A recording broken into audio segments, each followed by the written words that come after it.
Good morning, respected colleagues. Very good morning. Before I begin, let me ask you one simple question.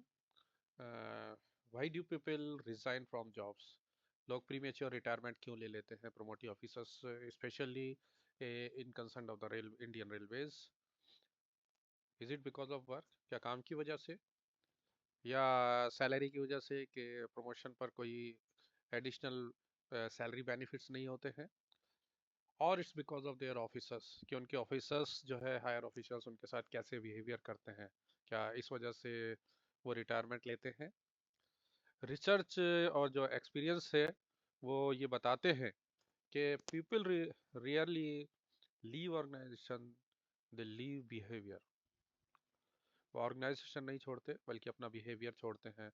N officer is not remembered for designation, not for authority, not even for intelligence. An officer is remembered for how he or she made people feel. वो कैसे अपने आप को लोगों के सामने present करता है, कैसे उसका बिहेवियर होता है, कैसे वो जो है क्या कहते हैं ऑफिस में काम करता है। वो जो छोड़ता है वो अपना बिहेवियर छोड़ के जाता है कि उसने कैसा अपने समय लोगों के साथ एज ए लीडर बिताया, एज एन ऑफिसर बिताया। तो an officer is remembered for how he और she made people feel.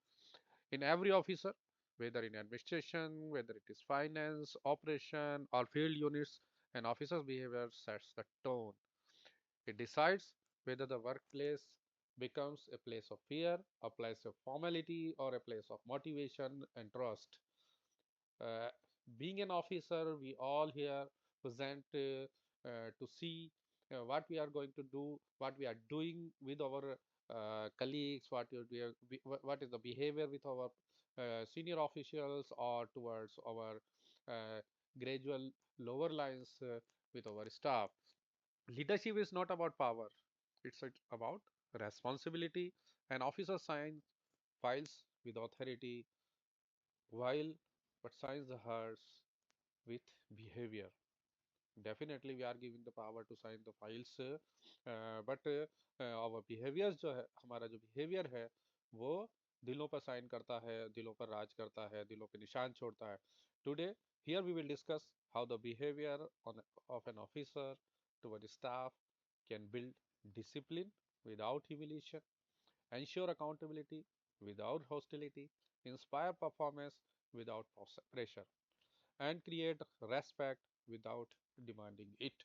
Because at end of the day, position gives you authority, but behavior gives you respect. To get the respect from our staff, this this my presentation is going to be a good and motivational for all my colleague officers or officers who are just newly joined the railways as an officer after the promotions. This is completely a practical guides of behavior of an officer towards his her staff. Why behavior matters more than authority? So, before going to other things, हमें ये समझना पड़ेगा कि behaviour हमारा क्यों matter करता है. सभी जो न्यूली प्रमोटेड ऑफिसर्स हैं वो अथॉरिटी ऑर्डर से मिलती है, लेकिन वो अपना बिहेवियर के ज़रिए से अपना रेस्पेक्ट को कमा सकते हैं, रेस्पेक्ट बना सकते हैं. As an officer behaviour directly affects discipline and moral of staff. हम हमारा जो बिहेवियर है उसके ज़रिए से हम ऑफिसर्स जो है अपने बिहेवियर के ज़रिए से हम डिसिप्लिन भी कायम कर सकते हैं और स्टाफ के मोरल को बढ़ा सकते हैं. Quality and speed of work. हमारी जो स्टाफ की क्वालिटी है और उनका स्पीड है वर्क की, उसको भी हम एनहांस कर सकते हैं बाय आवर बिहेवियर्स.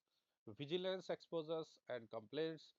हम हमारे बिहेवियर के जरिए से विजिलेंस के लिए जो एक्सपोजर है उसको कम से कम कर सकते हैं, कंप्लेंट्स को कम से कम कर सकते हैं. ऑफिसर अपनी खुद की रेपुटेशन को बना सकते हैं इसके ज़रिए से और अपने कैरियर को एनहांस कर सकते हैं और कैरियर में जो है क्या कहते हैं एस्टाब्लिश हो सकते हैं. इसलिए हमारा गोल्डन रूल क्या है? स्टाफ में ओबे your orders but they will only support your leadership if they respect you. ये बहुत अच्छे से समझने की ज़रूरत है कि स्टाफ जो हमारे अंडर में काम करता है वो हमारे ऑर्डर्स को तो फॉलो करेगा ही करेगा बिकॉज वी आर ऑफिसर, है ना, क्या कहते हैं, in the position to give the orders. But हमारी जो है कहते हैं हमारे को वो सपोर्ट हमारी लीडरशिप को कब करेगा? जब वो हमारे को रेस्पेक्ट करेगा, और रेस्पेक्ट हम गेन कर सकते हैं हमारे बिहेवियर के जरिए से. अभी हम लोग जो होते हैं प्रोमोटिव ऑफिसर्स जो होते हैं उनका एक ट्रांजिशन पीरियड होता है कि हम उन्हीं में से एक लीडर बन के हम जो है क्या कहते हैं प्रमोट होकर आ जाते हैं। We are one of them, leader of them. हम उन्हीं में से हैं। हम उनके साथ काम कर रहे होते हैं। हम अचानक जो है क्या कहते हैं मेहनत करते हैं, कोशिश करते हैं, एग्जाम्स देते हैं और देन क्वालिफाई होके हम उनके बीच में से ऑफिसर बन के आ जाते हैं। इवन दो कुछ ऐसे लोग भी होते हैं जिन्होंने हमारे साथ तैयारी की होती है और लेकिन जो है क्या कहते हैं वो मेरिट्स गेन नहीं कर पाते हैं, इसलिए वो प्रमोट नहीं हो पाते हैं। इट डजेंट मीन्स कि वो एलिजिबल नहीं थे, लेकिन हम उनके बीच में से एकदम से आ जाते हैं तो इट्स ज़रूर, ये हमारे लिए ज़रूरी हो जाएगा, इट्स नेसेसरी कि जब हम ऑफिसर बन जाएं तो हमारा बिहेवियर कैसा होना चाहिए, ताकि जो है क्या कहते हैं हम उनके साथ अच्छे से काम कर सकें और रेस्पेक्ट को अर्न कर सकें। कॉमन मिस्टेक जो होती है न्यूली ऑफिसर्स जो करते हैं वो क्या करते हैं कि कई बार वो ज़्यादा ओवर फ्रेंडली होते हैं, क्योंकि उन्हीं के बीच से आए हुए होते हैं। तो उन्हीं के बीच जो है क्या कहते हैं रहते हैं, ओवर फ्रेंडली हो जाते हैं। बहुत ज़्यादा हंसी मजाक करना, उनके साथ जो है क्या कहते हैं चाय की थड़ियों पे जाके बैठ जाना, है ना क्या कहते हैं। ये हमारी पर्सनल लाइफ ज़रूर हो सकती है कि जो है क्या कहते हैं हम किसी को, हमारा साथी जो हमारा दोस्त था, हम उसके ऊपर एज एन ऑफिसर बन के आते हैं। तो ये हमारी जो है पर्सनल लाइफ हो सकती है कि हम घर पे उसके साथ कैसे बिहेवियर करेंगे। बट बीइंग एन ऑफिसर, हमारा जो बिहेवियर ऑफिस में जो हमारा बिहेवियर होना चाहिए वो ओवर फ्रेंडली नहीं हो सकता। तो कई बार हम ओवर फ्रेंडली हो जाते हैं। It may be friendly but not over, should not be over friendly. इससे क्या होता है कि हम अपनी अथॉरिटीज को लॉस करते हैं, मतलब। तो हमारी अथॉरिटी को लॉस से बचाने के लिए ज़रूरी होगा कि हम ओवर फ्रेंडली ना बने। Next, become over strict. कई बार क्या होता है कि बहुत से ऑफिसर्स जो होते हैं प्रमोट होते हैं और बहुत ज़्यादा स्ट्रिक्ट हो जाते हैं। वो अपने आप को इस तरीके से बिहेव करने लग जाते हैं कि जैसे ही इज़ द फर्स्ट जो ऑफिसर बनकर आया है, शी इज़ द फर्स्ट जो ऑफिसर बनकर आया है। जबकि हम जैसे लोग पहले भी ऑफिसर्स प्रमोट होकर बनते रहे हैं और हमारे बाद भी ऐसे ही प्रमोट होकर ऑफिसर्स बनते रहेंगे। तो इसकी वजह से क्या होता है कि फियर होता है, रिसेंटमेंट होता है, कंप्लेंट्स होती है। तो इसलिए बहुत ज़्यादा ओवर स्ट्रिक्ट बनने की भी आवश्यकता नहीं होनी चाहिए। यानी हमारा बिहेवियर जो है वो मॉडरेट बिहेवियर होना चाहिए। करेक्ट अप्रोच की होगी professional distance with human warmth. ये इसकी करेक्ट अप्रोच हो गई कि हम जो है क्या कहते हैं प्रोफेशनल डिस्टेंस को मेंटेन करें, है ना क्या कहते हैं, यानी ओवर फ्रेंडशिप ऑफिस में जो है क्या कहते हैं अवॉइड करें। और जो है क्या कहते हैं ह्यूमन वार्म, जो ह्यूमन एम्पैथी सिस्टम है उसको हम कायम रखें। तो ह्यूमन वार्थ को कायम रखते हुए प्रोफेशनल डिस्टेंसेस को बनाएं, क्योंकि आप फ्रेंड नहीं हैं, आप डिक्टेटर नहीं हैं, आप एक रेस्पॉन्सिबल लीडर हैं। Being an officer, now you are a responsible leader, not a dictator, not a friend. That's why it is important. क्योंकि ये आप सभी के जो हम ऑफिसर्स प्रमोट होकर आते हैं उनके लिए ट्रांजिशन का पीरियड होता है। It's important to learn them कि हमें किस तरीके से बिहेवियर करना चाहिए। Core principle of officer behaviour क्या है कि फेयरनेस एंड इम्पार्शियलिटी। हम ऑफिस में रहें अगर, तो हमारे लिए ज़रूर होगा कि हम जो है क्या कहते हैं किसी, कोई हमारा फेवरेट नहीं होना चाहिए कि he is one of the favourite, है ना क्या कहते हैं। All staff should be treated equally. सभी स्टाफ को इक्वली ट्रीट किया जाना चाहिए, क्योंकि वो सभी हमारे लिए काम कर रहे हैं। वो सभी रेलवे के लिए काम कर रहे हैं, वो सभी हमारे अंडर में काम कर रहे हैं, या सभी वो जो है क्या कहते हैं किसी भी ऑफिस में काम कर रहे हैं। तो वो सरकार के लिए या गवर्नमेंट के लिए काम कर रहे हैं। इसलिए किसी को फेवर करने की ज़रूरत नहीं है कि किसी पर्टिकुलर को बहुत ज़्यादा फेवर किया जाए और किसी को जो है क्या कहते हैं बिल्कुल भी स्ट्रिक्ट रहा जाए। इसलिए सभी स्टाफ को इक्वली ट्रीट किया जाना चाहिए, क्योंकि ये भी कमी एक देखने में आती है अक्सर कर कर, जो एक्सपीरियंस की गई है कि जो प्रोमोटिव ऑफिसर्स होते हैं वो पर्टिकुलर कुछ लोगों के लिए जो है क्या कहते हैं ओवर फ्रेंडली हो जाते हैं। उनका बिहेवियर जो है क्या कहते हैं ओवर फ्रेंडली हो जाता है और जो है क्या कहते हैं इनइक्वली लोगों को ट्रीट करते हैं। कुछ लोगों को ज़्यादा जो है क्या कहते हैं प्रिविलेज दिए जाते हैं और कुछ लोगों को कम प्रिविलेज दिए जाते हैं। तो ये जो है क्या कहते हैं कंप्लेंट का कारण बन सकता है। Some mistakes same action. अगर वो कोई भी व्यक्ति हो, कोई भी कर्मचारी हो, अगर एक ही तरह की गलती करता है तो उसको अगेंस्ट में एक ही तरीके से उसका इलाज किया जाना चाहिए और उसका जो है क्या कहते हैं एक्शन एक ही तरीके से लिया जाना चाहिए। इस बात को भी ध्यान रखने की ज़रूरत है। Same good work same appreciation. इसी तरीके से अगर सब अच्छा काम कर रहे हैं तो अच्छे काम के लिए अच्छा एप्रिसिएशन सभी को बराबर तौर पर मिलना चाहिए। ये नहीं होना चाहिए कि ये मैं इसके साथ काम किया करता था, ये मेरा फ्रेंड था, ये मैंने इसके साथ नौकरी शुरू की थी तो इसको मैं ज़्यादा फेवरेट, ये मेरा ज़्यादा फेवरेट बना लूँ, उसके लिए जो है क्या कहते हैं उसको ज़्यादा एप्रिसिएशन की बात करूँ। तो इस बात का भी ध्यान रखने की आवश्यकता होती है कि हम जो है बिल्कुल इम्पार्शियल होके और फेयरली जो है क्या कहते हैं डिसीजन लेंगे।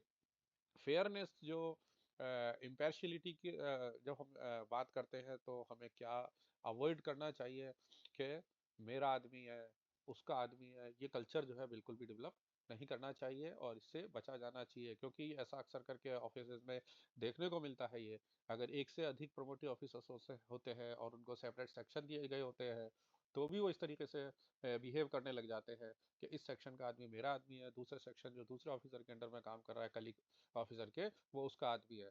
तो my man his man culture को अवॉइड किया जाना चाहिए। ड्यूटी एलोकेशन जो किए जा रहे हैं उसमें बायसनेस से बचा जाना चाहिए कि अपने मिलने जुलने वालों को तो जो है क्या कहते हैं ज़्यादा प्रिविलेज दिए जाएं, अपने साथ काम करने वाले जो पहले करते रहे हैं कुछ ही लोगों को, और कुछ लोगों को प्रिविलेज कम दिए जाए। तो ड्यूटी एलोकेशंस में भी इस बात का ध्यान रखना चाहिए कि सबको प्रॉपर ड्यूटी एलोकेट की जाए। और पनिशमेंट के लिए भी ध्यान रखना जाना चाहिए कि सेलेक्टिव पनिशमेंट नहीं होना चाहिए कि कोई लेट आ रहा है तो क्रॉस लगाया जा रहा है, जबकि दूसरे के क्रॉस नहीं लगाया जा रहा है मस्टर में। तो इस टाइप की चीज़ों को ध्यान रखा जाना चाहिए। ये आप याद रखें कि nothing destroys an officer faster than perceives biasness. Biasness जो है वो सबसे ज़्यादा जल्दी से किसी भी ऑफिसर को डिस्ट्रॉय करती है। तो इसीलिए जो है क्या कहते हैं बायसनेस, जो परसीव बायसनेस है उसको अवॉइड रखना चाहिए। तो ये हमेशा ध्यान रखें। Apart from it, respect for human dignity is most important part of the life for all human beings. That's why all the staff that's working with us और हमारे साथ जो काम कर रहा है, हमारे अंडर में जो काम कर रहा है, तो उनकी ह्यूमन डिग्निटी को भी ध्यान में रखा जाना चाहिए। पोलाइटली बात करें, इवन वाइल करेक्टिंग, चाहे आप किसी को सही कर रहे हो यानी उसकी गलती को सही करने की बात कर रहे हो, तो भी जो है क्या कहते हैं उससे पोलाइटली बात करें, अच्छे से डिस्कस करें, मैटर्स को समझाने की कोशिश करें। इसीलिए जो है क्या कहते हैं अपना आवाज़, अपना लहजा थोड़ा सा शांत रखें। इसमें कोई शक नहीं है कि कई बार आपको किसी काम को लेकर गुस्सा आ सकता है। इट डजेंट मीन्स कि आप कभी गुस्सा हो ही नहीं सकते। इट डजेंट मीन्स कि कभी आपको गुस्सा करना ही नहीं है ना। You can be, but you should not be selective कि किसी के ऊपर आप ज़्यादा गुस्सा दिखाएं और किसी के ऊपर गुस्सा नहीं दिखाएं। अगर आपको जो है क्या कहते हैं पनिश करना है, तो इक्वली आपको ट्रीटमेंट के साथ पनिश करना पड़ेगा, या बताना पड़ेगा, या डांटना पड़ेगा। किसी की इंसल्ट नहीं करें, ह्यूमिलेट नहीं करें।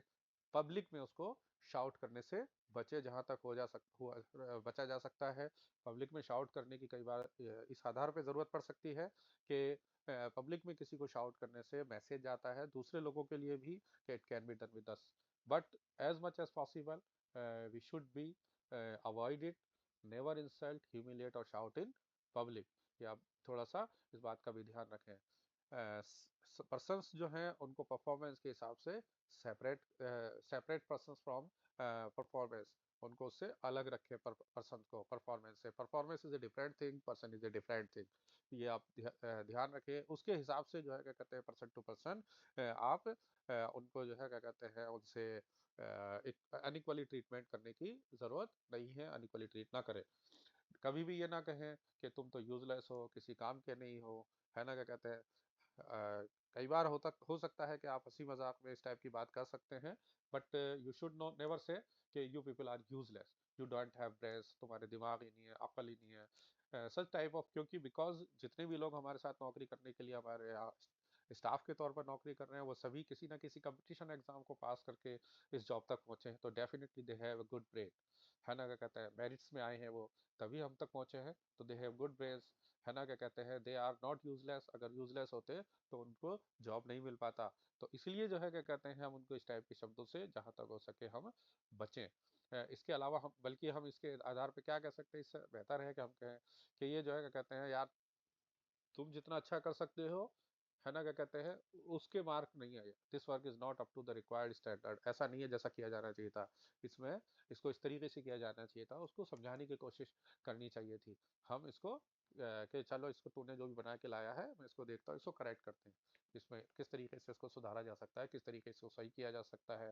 तो correct in private, appreciate in public, या एक थंब रूल बनाने की कोशिश करें कि correct in private, appreciate in public. If you will appreciate in public, ज़्यादा मोटिवेट होता है स्टाफ, और जब ज़्यादा मोटिवेट स्टाफ होता है तो उसकी वजह से क्या होगा कि ज़्यादा से ज़्यादा लोगों को उस पर उसका असर, जब सुनेंगे तो उन पर असर होगा, और वो भी इस बात की कोशिश करेंगे कि हम अच्छा काम करें और हम बेहतर करने की कोशिश करें और लोग मोटिवेट होंगे. That's why correct in private, appreciate in public. Discipline with compassion. Discipline is necessary. Discipline बहुत ज़रूरी है किसी भी ऑफिस के लिए, क्योंकि विदाउट डिसिप्लिन ऑफिस चल नहीं सकता. लेकिन ये कैसा होना चाहिए? रूल बेस होना चाहिए. ऐसा नहीं कि अपनी दादागिरी का या अपनी डिक्टेटरशिप का जो है क्या कहते हैं वो नहीं होना चाहिए, बल्कि रूल बेस जो है क्या कहते हैं अपना डिसिप्लिन का सिस्टम होना चाहिए. तो वो कंपेशन के साथ आएगा. प्रोपोर्शनेट होना चाहिए डिसिप्लिन. नॉन इमोशनल होना चाहिए. कभी भी किसी भी डिसिप्लिन में कोई इमोशन जो है क्या कहते हैं उनको इन्वॉल्व नहीं किया जाना चाहिए, क्योंकि ऑफिस और इमोशन बहुत are separate thing. We are posted here to serve the business, to not serve the office staff. That's why हम जो भी जब भी हमारा डिसिप्लिन कायम करने की बात आएगी, तो ये डिसिप्लिन हमेशा नॉन इमोशनल होना चाहिए. इसलिए गाइडेंस एंड काउंसलिंग जो है क्या कहते हैं पहला रेस्पॉन्स होना चाहिए कि गाइडेंस एंड काउंसलिंग, सही तरीका बताना और काउंसल करना अगर कोई गलती की जा रही है तो, या कोई गलती होने की संभावना है तो. इसका लास्ट रिसोर्ट क्या हो सकता है? फॉर्मल एक्शन लिया जा सकता है. अगर फिर भी आदमी सुधर नहीं रहा है, फिर भी इनडिसिप्लिन लगातार कंटिन्यूस में रह रहा है, तो देन उसको जो है क्या कहते हैं फॉर्मल एक्शन लिया जाता है एज पर रूल. डीआर और जो कंडक्ट रूल्स बनाए गए उसके आधार पर. A good officer is firm on rules but soft on people. Rules को लेकर कभी भी जो है क्या कहते हैं वो कंप्रोमाइज नहीं करता एक अच्छा ऑफिसर जो होता है. लेकिन स्टाफ के लिए जो है या पीपल्स जो रहते हैं, जिन जो उसके अंडर में काम करने वाले लोग होते हैं, उनके लिए वो सॉफ्ट होता है. लेकिन एज एन ऑफिसर हमेशा हार्ड होता है रूल्स के तौर पर. कम्युनिकेशन बिहेवियर कैसा होना चाहिए? कम्युनिकेशन बिहेवियर जो है क्या कहते हैं giving instructions. Instruction should be, कभी आप किसी को काम के लिए कोई इंस्ट्रक्शन दे तो वो क्लियर होने चाहिए. अगर लिखने की ज़रूरत हो तो लिख के दिए जाने चाहिए. टाइम बाउंडनेस हो तो टाइम बाउंडनेस उसके साथ दी जानी चाहिए और विद इन रूल होने चाहिए. जब भी हम किसी को कोई काम बताएं, कोई चीज़ समझाएं, कुछ कहना चाहें, कुछ इंस्ट्रक्शंस देना चाहें, तो हमेशा ध्यान रखें कि वो क्लियर हो, कि उसके समझ में आ गए हैं. दूसरा, अगर लिखित में देने की ज़रूरत है तो return way are required. Time boundness की जरूरत है तो टाइम बाउंड हो, तो give the instruction that the work should be completed within stipulated time limits like 2 days, 3 days, 4 days, 1 month, etc., or within an hour, whatever you want to give instructions regarding the time. और these should be in the rules, within the rules होने चाहिए. ऐसा नहीं कि मेरी मर्जी का है, मेरी दादागिरी का, ऐसा नहीं होना चाहिए, ताकि कोई रूल अवॉइड नहीं होना चाहिए, जिससे बचा जाना चाहिए. जब भी, इसलिए बेस्ट प्रैक्टिस क्या हो सकती है कि हमेशा ये कोशिश करें कि वेग और ऑरल ऑर्डर से बचें. वेग और ऑरल ऑर्डर, कई बार क्या होता है वेग ऑर्डर देते हैं, फालतू की बात है, ऐसा कर लो यार, जबकि that is not required for the management, और that is not required for the work, for the organization, but we give vague oral orders. Changing instruction frequently. Initially कुछ और कहा, देन ना थोड़ी उसने कुछ कम करके लाया, नहीं नहीं नहीं यार ऐसे नहीं, इसको इस तरीके से किया जाना चाहिए यार, ऐसे करो इसको. फिर देन वो कुछ करके लाया कि नहीं नहीं नहीं यार ये करो, इसमें ये भी होना चाहिए. तो दिस इज चेंजिंग इंस्ट्रक्शंस, जो फ्रिक्वेंटली इंस्ट्रक्शन चेंजिंग है, इससे को अवॉइड किया जाना चाहिए, क्योंकि ये अच्छी प्रैक्टिस नहीं है. इससे स्टाफ में जो है क्या कहते हैं किसी भी ऑफिसर के प्रति ये भावना पैदा होती है कि यार ये खुद ही डिसीजन नहीं ले सकता, ये हमसे क्या है ना क्या कहते हैं, इसको डिसीजन लेना ही नहीं आता है, इसको खुद ही नहीं पता यार चाहता क्या है एक्चुअली, है ना क्या कहते हैं. Like that, the such type of gossips arises in the between the staff. That should not be given, the this chance should not be given to the staff, that वो ऑफिसर के लिए जो है क्या कहते हैं कोई भी गॉसिप करे पीछे से इस टाइप की, कि बोले यार इन्हें क्या कहते हैं ये ऑफिसर ऑफिसरशिप के लायक नहीं है. हमें ऑफिसर बनना है, ऑफिसरशिप इसलिए हमें आनी बहुत ज़रूरी है. ऑर्डर किसी भी इरेगुलर वर्क के लिए नहीं होनी चाहिए. इलीगल कोई ऑर्डर नहीं दिए जाने चाहिए, इसको अवॉइड किया जाना चाहिए, बचा जाना चाहिए. क्योंकि वैसे भी हम लोग किसी भी ऑर्गेनाइजेशन के लिए जब काम करते हैं तो इलीगल काम तो हम कर नहीं सकते, नेचुरली बात है, और कोई भी इरिलेवेंट और इरेगुलर वर्क भी हमें नहीं करना चाहिए, उससे बचा जाना चाहिए, क्योंकि ये टाइम स्पेंड भी होगा और टाइम भी हमारा इससे खराब होता. दैट्स वाई जो है क्या कहते हैं इलीगल और इरेगुलर वर्क से बचा जाना चाहिए. बेस्ट प्रैक्टिस क्या हो सकती है? Please process this file as per rules and submit by tomorrow evening, tomorrow morning, और in within 3 days, like that. Instruction हमें बिल्कुल इस टाइप से दें, हम जब इंस्ट्रक्शन दें तो ये अच्छी बात रहेगी कि यार इस फाइल को एज पर रूल इस तरीके से पुटअप करो, यानी उसको थोड़ा सा गाइडलाइंस दे दें, जिसकी वजह से क्या है कि वो हमारे को जब अपना काम सबमिट करे तो वो नेचुरली बात है कि वो उस तरीके से सबमिट करे जिस तरीके से हम एक्चुअल में चाहते हैं। इस अपार्ट फ्रॉम इट हमें स्टाफ को सुनना भी चाहिए, यानी उसको समझना भी चाहिए। समझने की जरूरत, listening does not mean agree. किसी को सुन रहे हैं इसका मतलब ये नहीं है कि उससे हम सहमत हो गए, है ना, क्या कहते हैं। स्टाफ को एक्सप्लेन करने दो, हमें समझाने दो कि किसी चीज़ को किस तरीके से किया जा सकता है, वो अपना साइड एक्सप्लेन कर सकता है। तो अलो स्टाफ टू एक्सप्लेन। अगर उसकी कोई ग्रीवांस है, कोई परेशानी है, तो उसको पेशेंसली सुनने की ज़रूरत है। उसको पेशेंसली सुने, और कोई भी डिसीजन लेने से पहले फैक्ट्स को वेरीफाई कर ले। कोई भी डिसीजन लेने से पहले फैक्ट्स को वेरीफाई कर ले। तो इसलिए it is important, this is the communication can not be only a one way, कि आप इंस्ट्रक्शंस दिए जा रहे हैं and then staff follow up किया जा रहा है। डेफिनेटली सारे इंस्ट्रक्शंस उसको फॉलो करने में उसको उसके कोई अपनी जो है क्या कहते हैं ग्रीवांसेस हो सकती हैं, उसकी कुछ परेशानियां हो सकती है। तो ही में आस्क द एक्सप्लेनेशन, और वो आपसे पूछ सकता है, वो आपसे करेक्टनेस आ सकता है, वो उसमें फर्दर इंस्ट्रक्शंस और फर्दर गाइडलाइंस आपसे चाह सकता है। तो इट इज़ इम्पॉर्टेंट कि जब भी कोई हम इंस्ट्रक्शन किसी भी जो है क्या कहते हैं स्टाफ को दे रहे हैं, तो उस स्टाफ को अगर कोई वो समझाना चाहता है हमें बात, तो give him the time to explain that particular things. और कोई भी डिसीजन लेने से पहले ये ज़रूरी होगा कि हम जो है क्या कहते हैं फैक्ट्स को वेरीफाई कर लें, क्योंकि जो बहुत सारे जो विजिलेंस केसेस हैं वो ऐसे ही स्टार्ट होते हैं कि हम जो है क्या कहते हैं रिफ्यूज कर देते हैं as an officer.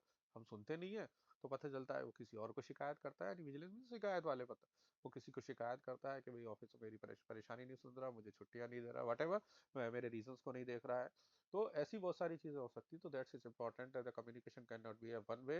The instruction whenever the instructions are given by an officer, it is important to listen your staff also, how it will be work, or it will be executed, your instruction will be executed or your order will be executed.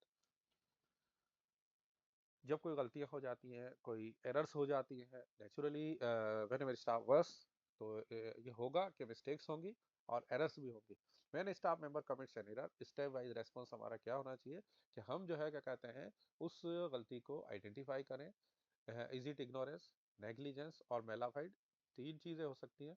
हो सकता है कि ignore किया हो, कोई गलती से negligence रह गई हो उसकी, या मेलाफाइड इंटेंशन हो सकता है। तो इसलिए जो है ना क्या कहते हैं हम उन चीज़ों को समझने की कोशिश करें क्या है मामला। अगर जो है क्या कहते हैं उसको इग्नोरेंस के लिए जो है हम उसको एजुकेट करें। अगर कोई इग्नोरेंस है तो देन उसको एजुकेट करें कि यार ये तुमने जो है कि इस रूल को पढ़ा क्यों नहीं, जब मेरे को फाइल पुटअप करी तो इस रूल को देखना चाहिए था, तुमने इस रूल को कैसे छोड़ दिया, इसको देखो, आप देखा क्यों नहीं। और अगर है ना क्या कहते हैं नेग्लिजेंस, कोई चीज छूट रही है, बार बार बार बार इग्नोर हो रही है, तो दैट है ना क्या कहते हैं उसको वार्न करो कि भाई जो है ना क्या कहते हैं मैंने तेरे को पहले ही बताया था, तू जब भी कोई फाइल पुटअप कर रहा है मैं देख रहा हूँ कि तू जो है क्या कहते हैं रूल्स को प्रॉपरली नहीं करता है, एसओपी प्रॉपर नहीं लगा रहा है, ठीक है ना। तो बार बार जो है क्या कहते हैं mistake should not be repeated. और कोई भी जो प्रोसीड है वो अंडर सा रूल्स की जानी चाहिए। अगर वो मेलाफाइड है और सीरियस है तो देन उसके अगेंस्ट एक्शन ले सकते हैं, क्योंकि mala fide intention can not be ignored, should not be ignored by the officer आई से रादर, क्योंकि उसकी वजह से क्या होगा कि वो जो चीज़ है वो हमारी ऑर्गेनाइजेशन के लिए जो है लॉस का जरिया बनेगी। और लोगों में जो है क्या कहते हैं उसका जो इम्पैक्ट जाएगा, अदर स्टाफ में जो इम्पैक्ट जाएगा वो यही जाएगा कि हम जानबूझकर और हम ना मिसबिहेव कर सकते हैं। हम मेलाफाइडली कोई भी चीज़ें करना हमारे लिए बहुत आसान है। जब भी कोई मेलाफाइड कोई ऐसा काम करे जानबूझकर सीरियस हो, तो उसके अगेंस्ट में एक्शन लिया जाना चाहिए। इमीडिएट एंगर, गुस्सा दिखाने की जरूरत नहीं है इमीडिएटली, है ना क्या कहते हैं। कलेक्टिव पनिशमेंट की जरूरत नहीं है कभी भी कि पूरे के पूरे स्टाफ को पनिश करना लाइक दैट। तो ये अच्छी बात नहीं है, क्योंकि इग्नोरेंस किसी एक दो से हो सकती है, सबसे नहीं हो सकती। ये याद रखें कि an officer who panics over every mistake losses credibility. तो ये ध्यान रखें कि आपको पैनिक्स जो है क्या कहते हैं होने की जरूरत नहीं है, इमीडिएट इंस्टेंट एंगर दिखाने की जरूरत नहीं है। An officer who panics over every mistakes loses credibility, हर गलती पे पैनिक हो जाना, यानी हर गलती पे परेशान हो जाना, इसकी वजह से हमारी क्रेडिबिलिटी खत्म होती है। ऑफिसर की क्रेडिबिलिटी इससे ख़त्म हो जाएगी कि हम हर छोटी छोटी चीज़ पर गुस्सा करना चालू कर दें। हर जो भी है ना क्या कहते हैं मिस्टेक्स पे पैनिक होना चालू कर दें, क्योंकि हमें समझना पड़ेगा कि मिस्टेक्स क्या है, गलती क्या है, क्या उसको इग्नोर किया जा सकता है, क्या वो नेग्लिजेंस की क्लास में आती है या मेलाफाइड क्लास में आती है। तो उसके बाद उसके accordingly we should take the decision. Workload और वेलफेयर के रिगार्डिंग भी जो है क्या कहते हैं क्या हो सकता है, गुड ऑफिसर जो होता है वो फेयरली वर्क को डिस्ट्रीब्यूट करता है upon the staff what is given to you by the organisation. क्योंकि स्टाफ हमारे पास ज़रूरी नहीं है कि हम एंगेज कर पाते हैं। स्टाफ जो है मैनेजमेंट की तरफ से एंगेज करके हम लोगों को दिया जाता है और हमारे अंडर में वो स्टाफ काम करता है। तो जो भी अवेलेबल हमारे पास स्टाफ है तो डेफिनेटली हमें उन्हीं उसी स्टाफ से काम लेना है। तो ये ज़रूरी होगा कि हम जो है क्या कहते हैं फेयरली उनके बीच में वर्कों को इस तरीके से डिस्ट्रीब्यूट करें कि ताकि किसी को कंप्लेंट का जरिया ना बने। किसी को जो है क्या कहते हैं कुछ स्टाफ ऐसा हो कि जो ओवरबर्डन हो जाए, फ्यू एफिशिएंट स्टाफ, क्योंकि अक्सर करके ये भी देखने में आता है कि जो आदमी ज़्यादा काम कर रहा है उसको ज़्यादा काम दिया जा रहा है। अच्छा काम करता है तो उसको काम पे काम दिया देते हैं हम लोग, और जो काम कम करता है उसको उससे अवॉइड रखते हैं, उससे बचा जाता है, उसको काम कम दिया जाता है कि अरे यार छोड़ो यार इसको तो, है ना, ये तो काम करता ही नहीं है, ये काम नहीं कर पाएगा, लाइक दैट। हमें कोशिश करनी चाहिए कि हम उसको काम करना सिखाएं। हम उसको जो है क्या कहते हैं हमारी जो उसको स्ट्रीमलाइन में लाने की कोशिश करें और उसको सिखाने की कोशिश करें और उसको इस काबिल बनाएं कि वो जो है क्या कहते हैं हमारे लिए काम करने वाला बन जाए। इसलिए avoid overburdening a few efficient staff. Takes care of leave, medical issue, family emergencies कुछ हो सकती हैं, उनको भी ध्यान में रखा जाना चाहिए। किसी के मेडिकल इश्यूज हैं, है ना क्या कहते हैं, तो उसको छुट्टी चाहिए होगी, नेचुरली बात है। उसकी फैमिली की कोई ग्रीवांस, कोई परेशानी हो सकती है। तो इन सच केसेस जो है क्या कहते हैं हमें जो होता है ह्यूमन बिहेवियर के तौर पर, वेलफेयर के तौर पर हमें उसके अगेंस्ट में सोचना चाहिए कि इसमें मैं क्या, इसको क्या छुट्टी दी जा सकती है इजीली, तो उसको इजीली छुट्टी दीजिए, है ना क्या कहते हैं, या अवॉइड कीजिए, कहते हैं कहते हैं उसके ऊपर डिक्टेटरशिप बोले मुझे नहीं पता तेरे घर में क्या चल रहा है, लाइक दैट, इफ तेरी वाइफ बीमार है तो मेरा क्या लेने देना इससे। इट डजेंट मैटर, क्योंकि अगर उसकी फैमिली अच्छी नहीं है तो डेफिनेटली वो पूरी तरीके से हमारे वर्क में भी इन्वॉल्व नहीं हो पाएगा, और जब पूरी तरीके से हमारे वर्क में इन्वॉल्व नहीं हो पाएगा तो ये भी हमारा काम अच्छे से नहीं कर पाएगा। उससे एंड ऑफ द डे जो है क्या कहते हैं हमारे ऑर्गेनाइजेशन को ही नुकसान होगा, हमारी ऑर्गेनाइजेशन के लिए वो फायदेमंद नहीं होगा। इसलिए जो है क्या कहते हैं हमें उससे भी बचा जाना चाहिए। स्मॉल गेस्चर्स मैटर्स क्या हो सकते हैं, आस्किंग अबाउट हेल्थ, इसीलिए कभी कभी पूछते रहो कि तुम्हारा स्वास्थ्य कैसा है, फैमिली कैसी चल रही है ना क्या कहते हैं। जेन्युइनली अगर लीव्स हैं तो उसको दी जानी चाहिए ना क्या कहते हैं। अगर ड्यूटीज इमरजेंसी में एडजस्ट की जा सकती है आगे पीछे तो उनको इमरजेंसी में आगे पीछे एडजस्ट किया जा सकता है। तो लाइक दैट इस टाइप की चीज़ें आप अपने स्तर पर कर सकते हैं और सोच सकते हैं। कई बार स्टाफ क्या होता है कि उसकी वाकई जेन्युइन प्रॉब्लम होती है, तो उस जेन्युइन प्रॉब्लम को समझने के लिए ये ज़रूरी है कि हम उससे बात करें। अगर वो हमसे कोई बात करना चाहता है तो उसको पूरा समझने और सोचने की कोशिश करें, क्योंकि अगर उसका स्वास्थ्य अच्छा नहीं होगा, फैमिली के साथ उसके बिहेवियर अच्छा नहीं होगा, या फैमिली के साथ वो अगर अच्छा टाइम स्पेंड नहीं कर पा रहा है, फैमिली को अच्छा समय नहीं दे पा रहा है, तो डेफिनेटली वो मेंटली स्ट्रेस में रहेगा। और अगर कोई भी हमारा एम्प्लॉय जो है, हमारा कोई भी स्टाफ अगर मेंटली स्ट्रेस रहेगा तो डेफिनेटली वो हम लोगों के लिए भी अच्छा आउटपुट नहीं दे पाएगा, उसके किए हुए काम का आउटकम अच्छा नहीं होगा। तो इसलिए जो है क्या कहते हैं हमें ये ज़रूरी होगा कि हम जो है क्या कहते हैं वर्कलोड और वेलफेयर के तौर पर भी हम ध्यान में रखें। Staff remember how you treated them in difficult times, ये ध्यान रखता है कि यार परेशानी के टाइम पे मेरे साथ कैसा मेरे अधिकारी ने बिहेवियर किया था। रोजाना होने वाले बिहेवियर को कोई भी याद नहीं रखता, लेकिन specially in such harsh situation पर, प्रॉब्लम्स के टाइम पर, डिफिकल्ट टाइम्स में अगर आपने अच्छा बिहेव किया है तो डेफिनेटली जो है क्या कहते हैं आपने उनको कैसे ट्रीट किया वो हमेशा याद रखते हैं। तो इसका भी ध्यान रखा जाना चाहिए। जो कॉन्फिडेंशियल मैटर्स होते हैं, ऑफिशियल रिकॉर्ड्स और कॉन्फिडेंशियल, तो no personal remarks in official notes, किसी भी ऑफिशियल नोट्स में पर्सनल रिमार्क नहीं दिए जाने चाहिए। किसी की जो आपकी जो लैंग्वेज है वो थ्रेटनिंग लैंग्वेज नहीं होनी चाहिए कभी भी। जब भी आप राइट कर रहे हैं कोई भी चीज़ तो उसमें थ्रेटनिंग लैंग्वेज नहीं होनी चाहिए। कई बार हम देखते हैं कि इस टाइप की जो है क्या कहते हैं लेटर दिए जाते हैं, तो वो ध्यान रखें कि पुटअप करते टाइम किसी भी फाइल वगैरह को थ्रेटनिंग नहीं होना चाहिए। Maintain confidentiality of medical issues, कोई बीमार है, कोई प्रॉब्लम है, किसी को कोई चीज़ें हैं, तो उस चीज़ों को पब्लिकली लोगों को ना बताया जाए इसको ये प्रॉब्लम, इसके घर में ये चल रहा है। पर्सनल प्रॉब्लम्स है या कोई भी किसी तरीके का मैटर्स हैं तो उनकी कॉन्फिडेंशियलिटी को हमेशा कायम रखा जाना चाहिए, उनको मेंटेन रखा जाना चाहिए। वो सारी की सारी जो पोजीशंस जो होती हैं ऑफिसर्स को ज़रूरी होता है कि बहुत सारी चीज़ें जो है क्या कहते हैं वो कॉन्फिडेंशियल रखे, अपने पास रखे, जिससे किसी का कोई लेना देना नहीं होना चाहिए, किसी को नहीं बताया जाने की ज़रूरत है, पब्लिक करने की ज़रूरत नहीं है। An officer's pen should be as discipline as his conduct, जैसा उसका कंडक्ट डिसिप्लिन होना चाहिए, इसी तरह उसका पेन भी जो है बहुत ज़्यादा डिसिप्लिन होना चाहिए। यह हमेशा ध्यान रखें। किसी ऑफिसर को क्या कभी भी नहीं करना चाहिए, must never do use abusive language, कभी गाली देने की, बदतमीजी की, बदतहजीबी करने की कोशिश ना करें। Never use abusive language, never threaten with transfers, DR, vigilance. Casually जैसे बात बात में है ना क्या कहते हैं मैं तेरा ट्रांसफर कर दूंगा, मैं तेरा ये एक्शन ले लूंगा, मैं तेरे को जो है ना क्या कहते हैं विजिलेंस फंसा दूंगा। No such type behaviour should be done with the staff. ऐसा कभी भी ना करें, ऐसा कभी भी ना कहें, इससे बचें। क्योंकि जो आपको करना है वो आप कर लेंगे। You are given the authority by the government, by the organisation, by the business. तो दैट्स वाई इसको कहने की जरूरत नहीं है। कोई भी अगर डिस्कस पर्सनल ग्रजेस ऑफिशियली, कोई भी जो है पर्सनल ग्रजेस है उनको जो है ऑफिशियली डिस्कस करने की कोशिश कभी भी ना करें। आज स्टाफ को कहे कि रूल्स को वायलेट करो, ये रूल तोड़ के काम कर सकते हो, इसको छोड़ो यार क्या रूल लाइक दैट, इस टाइप की बातें ना करें। पर्सनल फेवर की कोई भी कभी भी है ना क्या कहते हैं एक्सेप्ट ना करें किसी का personal favour. You are abide the rules, you should abide the rules. Definitely ध्यान रखें, रूल्स को अधेय रखें, हमेशा रूल्स को फॉलो करें। जूनियर्स को ह्यूमिलेट जो है क्या कहते हैं दूसरों के सामने कभी भी ह्यूमिलेट ना करें। Do not humiliate juniors in front of others, किसी और के सामने। पावर, जो आज आपने पावर को मिसयूज करेंगे वो जो है क्या कहते हैं कल के लिए आपकी कंप्लेंट बन सकती है। Power misuse today becomes a complaint tomorrow, ये आप याद रखें हमेशा। आइडियल बिहेवियर का मॉडल क्या हो सकता है? 3C रूल होता है।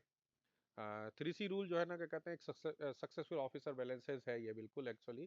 Consistency, same standard everyday, predictable behaviour, कि आप कैसा बिहेव करेंगे, आप अनप्रेडिक्टेबल नहीं होने चाहिए बिहेवियर में, कभी भी कंसिस्टेंसी होनी चाहिए आपके। ठीक है ना क्या कहते हैं, same standard everyday, predictable behaviour.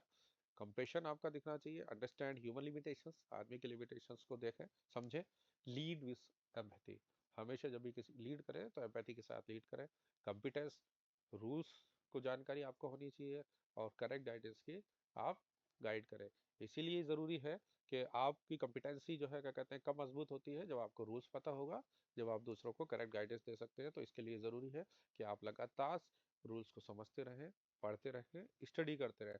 क्योंकि ये ज़रूरी नहीं है कि हर एक ऑफिसर सब कुछ जानता है, बट एक ऑफिसर को जानना चाहिए अपनी ऑर्गेनाइजेशन के बारे में। जो काम उसको जो है क्या कहते हैं दिया गया है, उस काम के बारे में उसको बहुत अच्छे से जानकारी होनी चाहिए, ताकि वो अपने अंदर में काम करने वाले स्टाफ को अच्छे से गाइड कर सके और जो है क्या कहते हैं उनको रूल्स से अवॉइड करने की कर सके। इसीलिए जो है क्या कहते हैं मैं एंड में यही कहूँगा क्लोजिंग के, जो भी प्रमोटेड ऑफिसर्स हैं, ऑल द प्रमोटेड ऑफिसर्स, ध्यान रखें, your designation gives you authority, your behaviour gives you leadership and your integrity gives you legacy. तो अपनी लेगेसी को कायम करने के लिए ये ज़रूरी है कि आप जो है क्या कहते हैं अपने बिहेवियर को अच्छा करें, ताकि जो है क्या कहते हैं आप गुड लीडर बन सकें। ठीक है क्या कहते हैं डेजिग्नेशन से आपको अथॉरिटी ज़रूर मिली है, डेजिग्नेशन गिव्स यू अथॉरिटी, आपको अथॉरिटी तो मिल गई है, बट अपने बिहेवियर से जो है क्या कहते हैं एक लीडर बने और लीडर बनने की कोशिश करें और अपनी इंटीग्रिटी के जरिए अपनी लेगेसी को बनाएं। और ताकि लोग आपको, जब आप इस ऑर्गेनाइजेशन को छोड़ के चले जाएंगे, तो जो है क्या कहते हैं लोग आपको याद रख सके, पीछे से भी आपके बारे में बात कर सके और आपके एग्जाम्पल्स कोट्स कर सके कि फला ऑफिसर जो है क्या कहते हैं वो इस तरीके का था और उसके साथ काम करने में हमें क्या मजा आया। इसलिए good officer is respected when present, जब प्रेजेंट होता है तो उसको रेस्पेक्ट किया जाता है, इज ट्रस्टेड व्हेन एब्सेंट, जब वो नहीं होता तब भी उसको ट्रस्ट किया जाता है, is remembered even after transfer और रिटायरमेंट, उसको याद किया जाता है। तो मैं इतना ही कहूँगा कि भाई जो है क्या कहते हैं एक गुड ऑफिसर बनने की कोशिश करें, अपने बिहेवियर के ज़रिए गुड ऑफिसर बना जा सकता है। तो जो है ताकि जो है अभी प्रेजेंट में आप रेस्पेक्ट पाए, जब आप नहीं हो तब भी आप पे ट्रस्ट किया जाए, और इवन आफ्टर ट्रांसफ़र और इवन आफ्टर रिटायरमेंट आपको याद रखा जाए। I think it's okay, thank you so much, have a good day.